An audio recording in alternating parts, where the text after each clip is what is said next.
current event. It's not really a current event. It's more of a historical thing, but it's a pretty interesting article in this latest issue of Smithsonian that we used last time. And this is a very long article, so I'll probably devote a little bit of time today and maybe a little bit more tomorrow on it. At first glance, it's one of those where you go, what relevance could this possibly have with respect to our class? But it really does. And I'll just read the first few things that are highlighted here, and then a little bit more in terms of the very beginning of the article. It's titled "The Bombing and the Breakthrough," and subtitled "How a Chemical Weapons Disaster in World War II Led to a U.S. Cover-Up and a New Cancer Treatment." And of course, there's the tie-in to our course. That we're a little bit ahead of schedule on it. Our formal coverage of cancer chemotherapy doesn't occur until next semester. But I thought we'd strike while the iron is hot. This is a really fascinating story. At least I think it is. I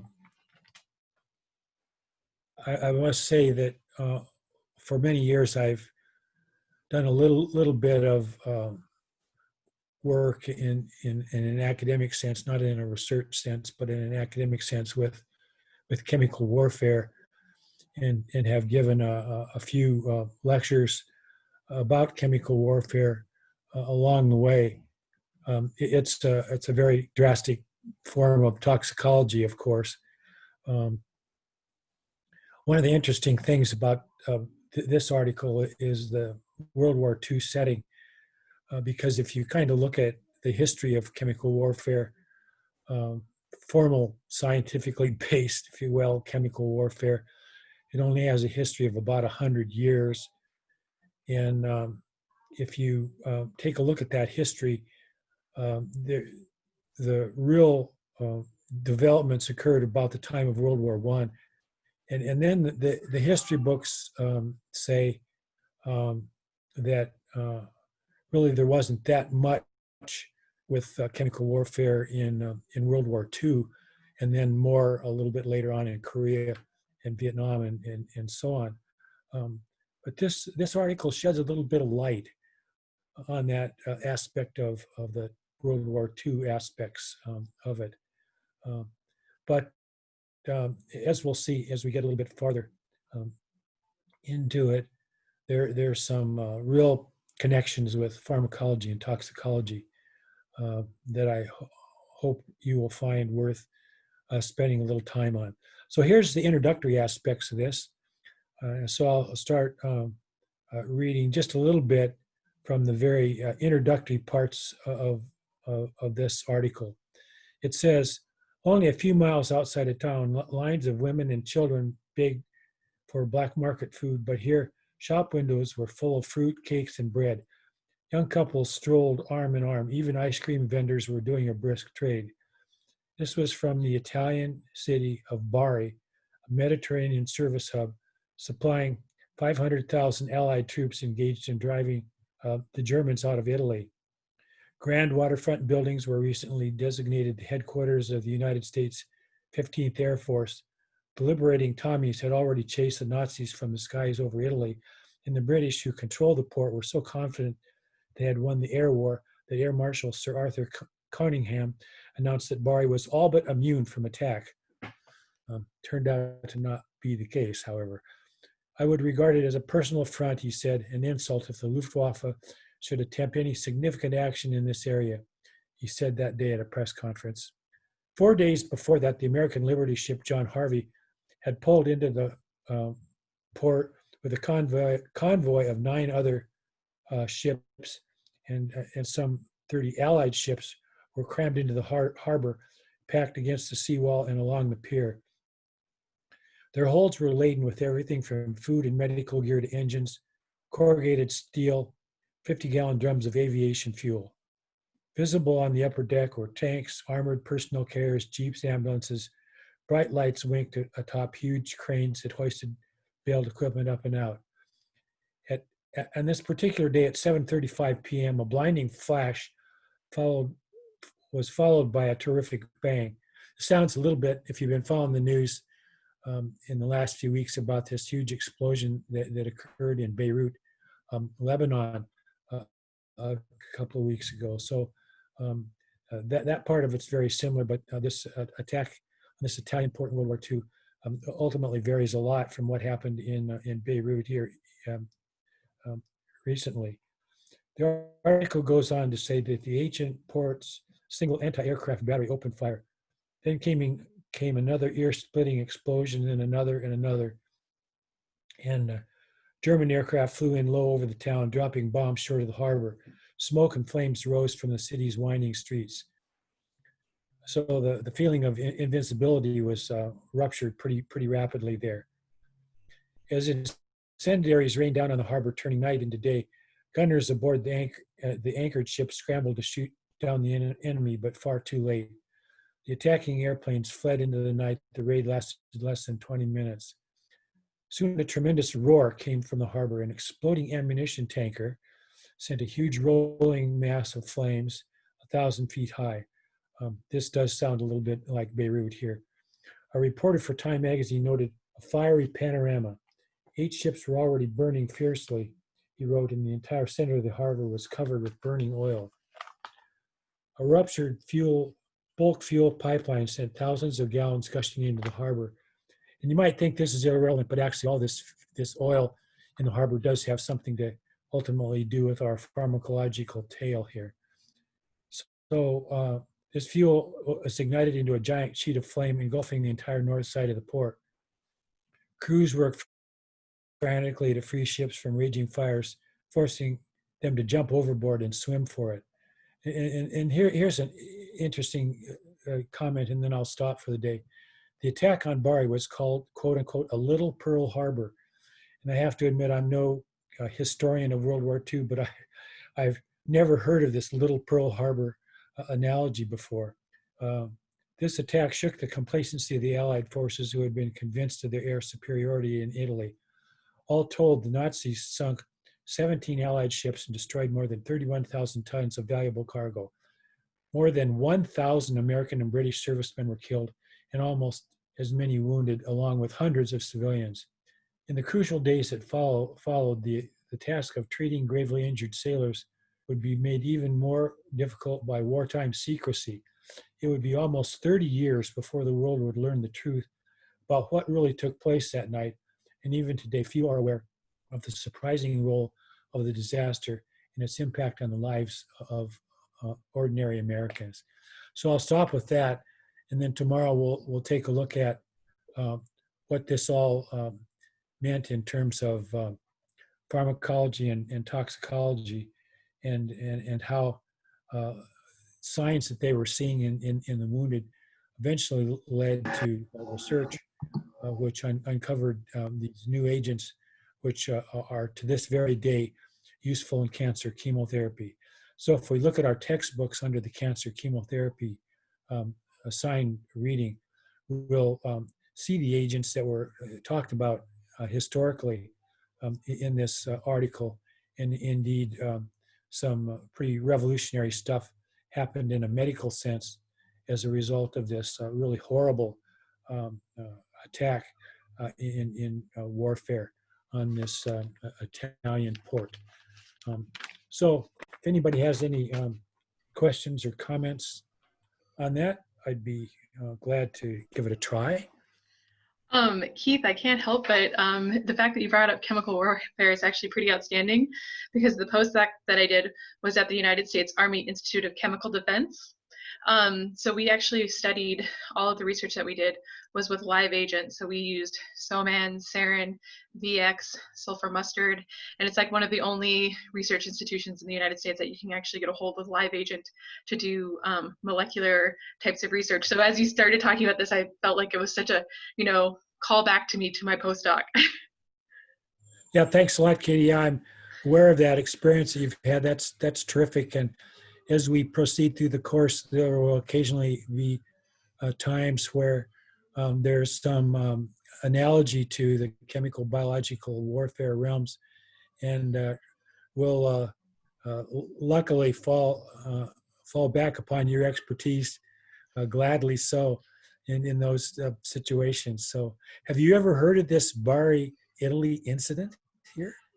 No, no, I hadn't heard of that historical attack. Yeah, uh, I certainly hadn't either, although I don't have the experiences with chemical warfare that you have.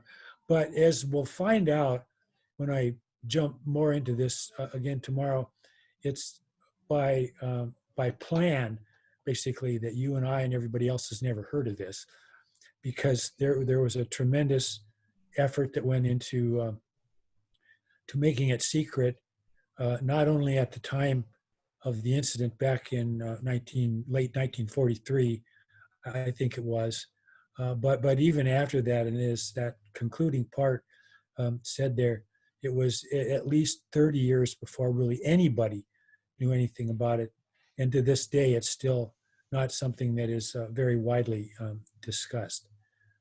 So anyway, Katie, thanks for jumping in there. I should have started with you rather than the article, but class, we do have a real expert with this, which is terrific. And it's a little bit shocking sometimes to think about the connections that exist between chemical warfare and some of the other things that we talk about. But it all outlines the overall relationships that exist between pharmacology and toxicology. And although the chemical and biological warfare stuff is really gruesome, um, it's also very telling in terms of the chemical and biological activity of these agents. And so we indeed will do a little bit of foraging into this area as we go along. Okay, well, we'll continue with our look at drug disposition here. We'll probably be with that in some form or another for most of the rest of this week, and then we'll launch into some pharmacodynamics later in the week, and that'll bridge us right into our first topic on the autonomic nervous system drugs, which we may get to later in the week, or if not, at the beginning next week. So let's look through our, let's just stop here for a moment. I hope everybody is relatively relaxed after a couple of weeks into the semester. That may be a bit of a challenge in the sense that I suppose we're starting to approach exam time in a number of the courses. In our course here, we're still a couple of weeks out, two plus weeks out on exam time, so we have a little bit of time to go in that regard. But as we approach it, we'll certainly talk a little bit in preparation for the exam. In the meantime, we'll continue with these dispositional and pharmacodynamic topics, and take a little detour once in a while into a slide like this one, which I hope people find relaxing. So just flicking through some of the things that we've already covered. We talked about volume of distribution, I believe, last time, and how it's a very useful parameter to pharmacokinetic researchers and clinicians. But it's also a bit of an oddball in the sense that it's apparent volume of distribution and not necessarily the real volume of distribution for a particular pharmaceutical in question. And so I think we were about here. I'm not sure. Does this seem to be about where we were when we stopped last time, everybody? Yes. I'll assume that's a yes. And so just gave some examples, and I think I talked a little bit about the idea that in both of our textbooks, and really in any pharmacology textbooks, there's some segment earlier, later in the book which is devoted to some of these dispositional parameters like volume of distribution. And if I'm not mistaken, Katzung and Goodman and Gilman handle it a little bit differently. The Katzung book handles it right within the context of regular chapters in the book, whereas Goodman and Gilman, I believe, has an appendix at the very end of the book, which goes into a little bit more depth in terms of some examples. And I think I encourage people to just take a quick look at some of those things sometime. You'll, of course, be getting a very detailed look at it in your pharmacokinetics course for those of you that are in there. But for our purposes, just a quick glance to see some of this in our own textbooks will at least orient you to where to find these things should you need to use them later in the course or in comparison to other courses. So we're heading ultimately to talk about elimination of substances from the system. And we may have talked about this a little bit last time.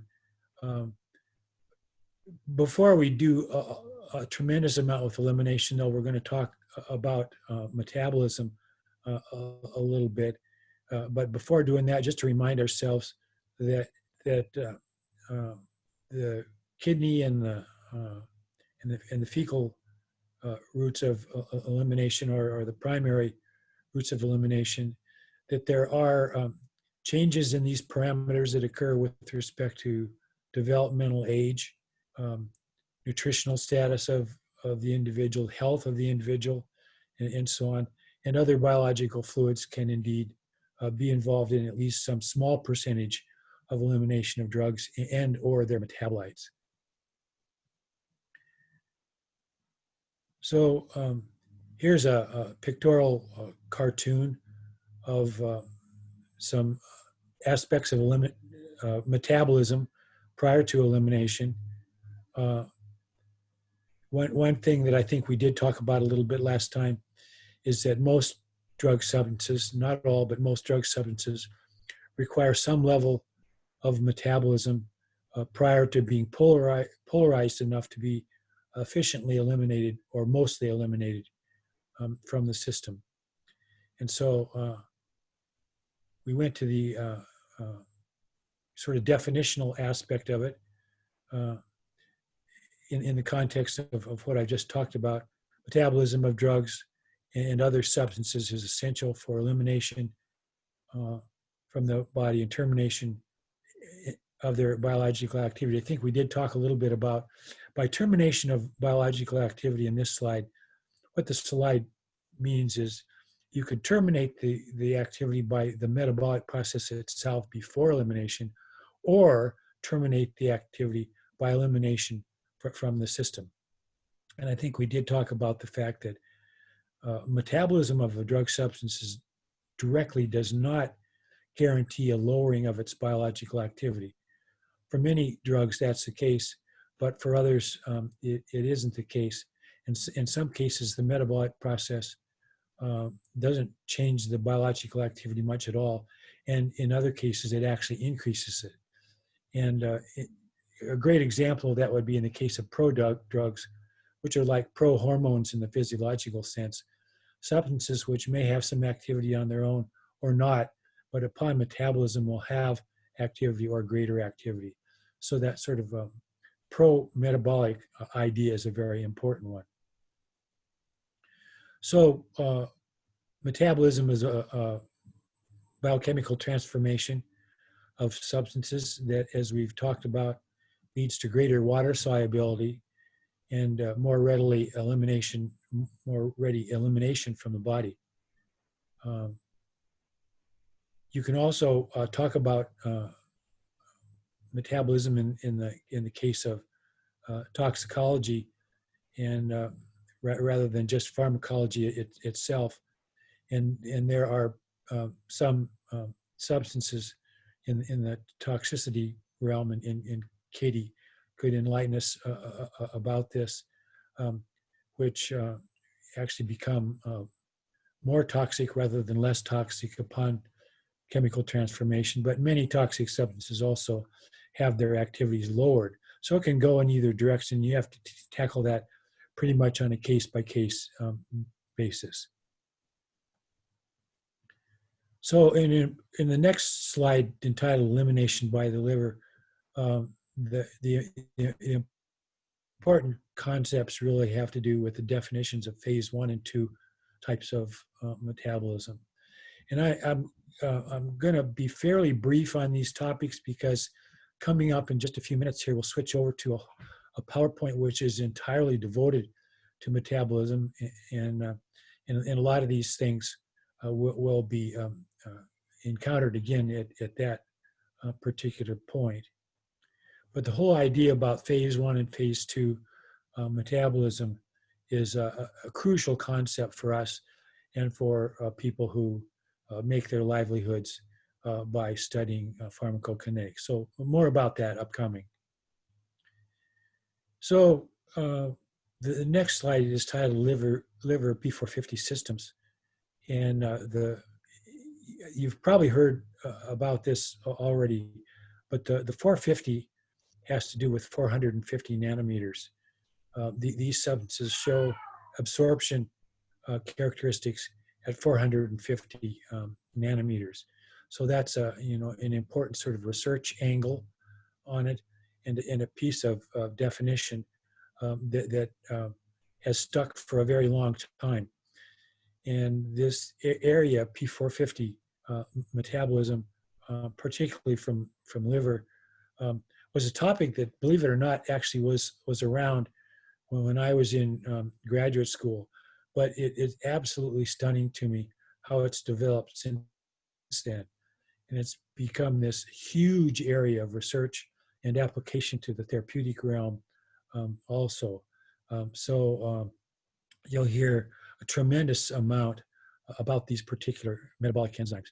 They are not the only enzymes involved in catalyzing metabolic reactions in our systems, but they are for sure one of the, if not the largest source of metabolic consequences in our systems. So sometimes these are called the CYPs, CYP, and you'll hear a lot of that terminology in this course as well as other courses, including the pharmacokinetics course. And Erica Woodall is a real expert in the area of CYP biotransformations. So she will be a great source of information and wisdom for you in that particular regard. The CYP terminology has to do with cytochrome. So the P450s are often referred to as the cytochrome P450s, or the CYPs. And the cytochrome aspect of it we'll talk about a little bit more as we launch into the larger PowerPoint presentation here in a few minutes. So there are so-called CYP biotransformations, and then there are non-CYP biotransformations, which complicates our lives a little bit. One thing that we could do with this particular slide entitled non-CYP drug biotransformations is to sort of refer to that terminology of phase 1 and phase 2. And the oxidations and hydrolyses are frequently referred to as phase 1 metabolic reactions, whereas conjugations or synthetic forms of metabolism are often referred to as phase 2. So I think last time we were talking about the idea to think about metabolism in terms of its subcomponents. The catabolic side of it is like the oxidations and hydrolyses of phase 1, and the anabolic side of it is like the conjugation reactions of phase 2. And so those phase 2 reactions are actually building molecules larger, but nevertheless making them more polar because of the nature of the group that's conjugated onto that previously unmetabolized form of the drug or toxicant.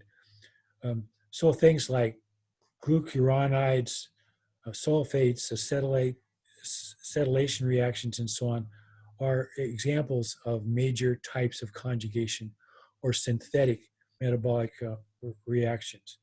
And then you see some other detail on this slide too, and this will reappear again in the next PowerPoint. So finally, to sort of wrap up this this particular PowerPoint presentation, we come to the topic of clearance. And this is a little bit more, in my mind, being a non-kineticist, a little bit more straightforward than the volume of distribution concept, in that clearance does refer to the capacity of the system to eliminate or clear a drug or metabolite or toxicant from the system. And although there may not be sort of 100% correlation between ability to eliminate and this concept of clearance, I think it's a tighter relationship than we saw back at volume of distribution. So the big deal in my mind is, to a kineticist, you know, the clearance concept is very much a very quantifiable sort of thing, which is important. To the application to pharmacology, it's maybe a little bit more qualitative than that. And basically, you know, clearance is a time based phenomenon, as you can see in the, about 3/4 of the way down on this slide, where it talks about the units. And in that time context, basically what I encourage you to do from a pharmacological standpoint, when you're looking at an actual clearance value, to see, you know, what's that value sort of leaning towards? Are we talking about a few minutes or a few hours or a few days? That sort of thing. So the time related aspect of what we should be interested in terms of the pharmacodynamics is playing out over a short time frame, or a sort of an intermediate time frame, or a long time frame. That, to me anyway, is the real relevance of the clearance concept as we tie it in to pharmacology. So there are some extraordinarily pragmatic aspects of clearance, and one of those has to do with how you label that clearance in terms of first order, or as you see on this slide, zero order, or apparent zero order. And, you know, just, you know, give an example in terms of alcohol, in which, and we'll talk about dosing with alcohol later in the course, but suffice it to say right now, and this maybe isn't widely understood or appreciated, but when we absorb alcohol into our system, even when we can consider that to be a relatively small amount, like a glass of wine or a bottle of beer, or a single distilled beverage, that's still, from a dose standpoint, a lot of drug. And because of that, in the very early dosing with alcohol, you leave the realm of first order kinetics and enter the realm of zero order kinetics, because the alcohol saturates the metabolic processes of the system, which are capable of transforming the ethanol.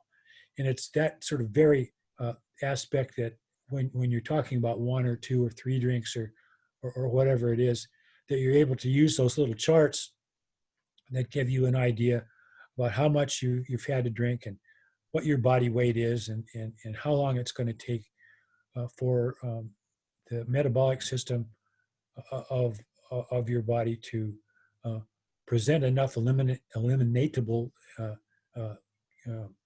metabolite to the system to be eliminated. So in a sense, that rapid transition to zero order is a sort of maybe kind of an unfortunate thing in a biological context, but a fortunate thing in the sense of our ability to take a quick look at what's going on there pharmacologically and what that means in terms of time. And we'll say a lot more about that when we get to alcohol a little bit later in the course. So there's a relationship between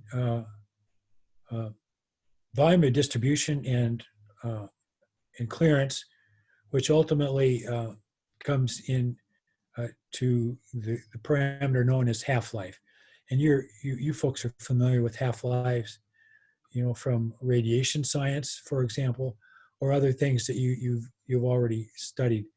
And this definitional thing that half-life is the time taken for the drug concentration to fall to half its original value probably makes sense in terms of other time-based half-life parameters that you've studied in the past. So some relationship here, I think, to previous studies. Half-life is a very important parameter to the kineticist and to the pharmacologist. And indeed, from a pharmacological standpoint, again, I encourage more of a qualitative look than a necessarily quantitative one in terms of thinking. Now, what's our time frame here that we're thinking about this drug action or actions? Again, are we talking about something really short, very short, like seconds or minutes, or more in the intermediate range in terms of many minutes or a few short hours, or very long time frames of action, such as days, which you might find with really non-polar substances, which are partitioned into fat stores and are slowly being leached out, and therefore are available for activity over long periods of time in the system. And then the second definition here, which is related to the first, is that the elimination rate constant is the fraction of drug in the body which is removed per unit time. So it's just another way of sort of thinking about this in a temporal-based sense. So as we wrap up this particular quick look that we've had at pharmacokinetics, I would emphasize the importance of the concepts of volume of distribution and clearance, which then ultimately land us on half-life, which is really the significant thing as far as pharmacodynamics is concerned, the relationship to pharmacodynamics. So that ends our PowerPoint there, and I'm going to stop this screen share and bring up the metabolism PowerPoint.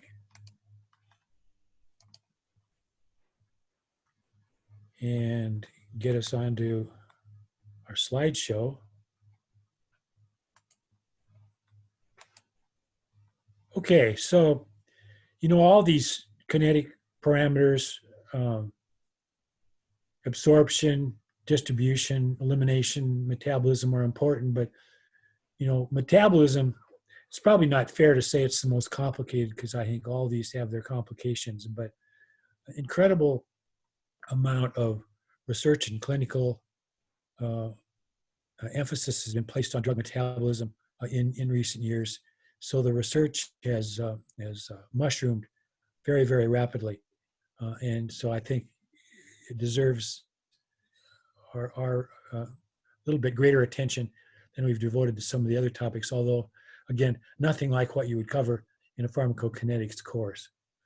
So just some mood lighteners here. This is a little oasis out in the California desert, if I'm not mistaken. And I don't know why it is, but I've always found oases, the thought of oases as being kind of soothing to the nerves. And maybe that's because they are kind of far away from the hustle bustle of modern life. So if dogs and cats and pets and other animals aren't your tea as far as relaxation is concerned, maybe something from the plant world, like an oasis, would do the job for you. So this was a neat slide presented by a student a year or two back, and I'm sure that some of you can relate to this as your pets may well sort of study with you. along with humans. And here the pup was getting a nice little lesson from, if I remember right, the physiology book. Can't remember the dog's name right now, although it may come to me eventually. And I don't know if you've seen her walking behind us today or not. Probably not, because I switched over to screen share, but black cat's in here with me today. And this isn't her, but it looks a lot like her. You may be familiar with Schrodinger's cat from physics. So again, this is a slide that one of the students gave me a couple of years ago, and I thought it was pretty clever. So here's our idea of biotransformation. Again, we just covered this, so I'll just skip beyond it. These are all slides that were exactly identical to the ones from the previous PowerPoint, but I wanted to get a little bit more detail going on biotransformation here. Here's a very explicit designation of the differentiation between phase 1 and phase 2 metabolic reactions, in which redox reactions and hydrolyses are typically considered phase 1, and conjugations or synthetic or anabolic reactions are considered to be phase 2. There's nothing necessarily sacred about the ideas of phase 1 and phase 2, but it's terminology that has landed and stayed for a very long period of time. So you will clearly encounter people that will be talking about terminology of metabolism in this particular context. So this is just taking a little bit more of a chemical look at hydrolyses, which are important phase 1 metabolic transformations, and I would particularly emphasize the hydrolytic breakdown of esters by water, because esters, but it's probably not fair. Amides are so important too, but esters are incredibly important as far as pharmacology is concerned, and not very long as we enter into our autonomic drugs, well, we encounter some really important esters. So hydrolysis of esters will be an early important topic for us. So here we go on some additional complexity as far as the SIPs are concerned. And, it's absolutely stunning to me in terms of how many SIPs are now known. When I was in graduate school, only a very few examples of these were known at the time. And that was a big enough deal. But in the decades that have followed since then, and the extraordinary amount of research that's gone into these cytochrome P450s, the expansion of the numbers has just been dramatic. From a practical examination standpoint, the detail that we're looking at in these slides goes well beyond anything that I would ask on an exam. A counterexample to that, however, on this slide would be CYP3A4, which is such a prominent CYP enzyme that many different drug substances their metabolism is catalyzed by CYP3A4. So I'd probably ask something like that. But the detail about many of the other CYPs are the sorts of things that you'll run into in the pharmacokinetics course. So here's an example of one of those slides that burst your eyes out. And I can't say one way or another whether this would be the sort of thing that you would need to commit to memory in terms of your pharmacokinetics course. But on this particular slide, for me, it's more like CYP appreciation. And take a look at some of these categories to see commonly encountered substances showing up in those categories. But again, the only one that I would ask you to take somewhat more detailed look at would be the 3A4. So metabolic systems are dynamic, and this sort of fits into the context of setting that we were talking about last week. There are other parameters which influence the rate and extent of metabolism. And some very prominent examples of that would include nutritional status. Smoking is actually a pretty big deal. Smoking does change metabolism, maybe not necessarily in the direction that you would expect, but I can't say in all cases, but in many cases, smoking actually increases the rate of metabolism of other drugs and toxicants. So I'm not going to have you memorize all these, you know, which SIPs are under the influence of nutrition.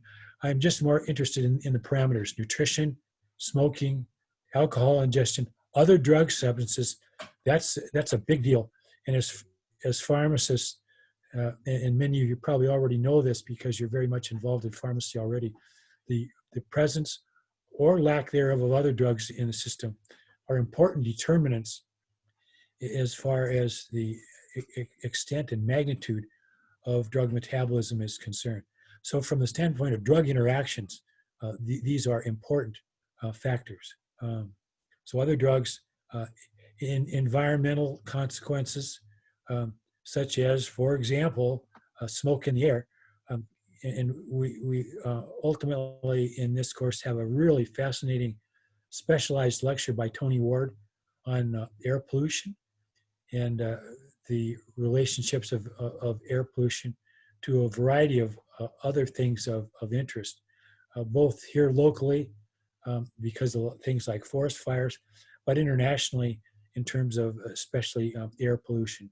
And Tony's done a lot of study in China, in mainland China, and it brings some stunning photographs to his presentation.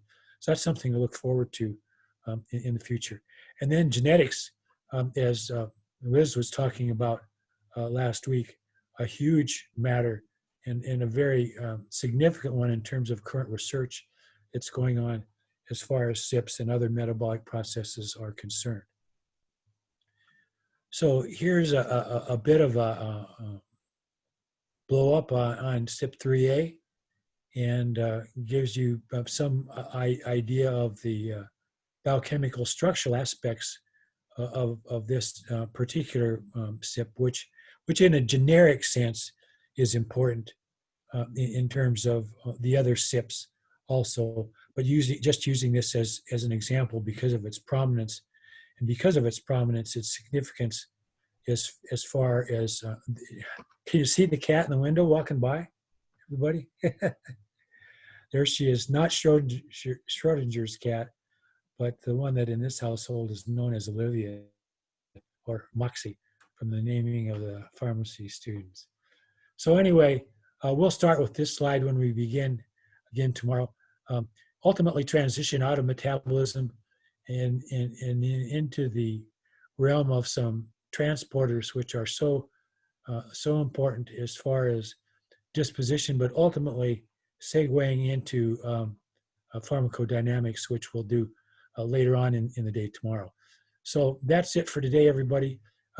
Be safe and hopefully relax for the rest of your afternoons. And we'll see you in our double header tomorrow, first at 11 o'clock and then again at 1. Take care, everybody. Thank you very much for your attendance and attention. See you tomorrow. Have a good night. Thank you.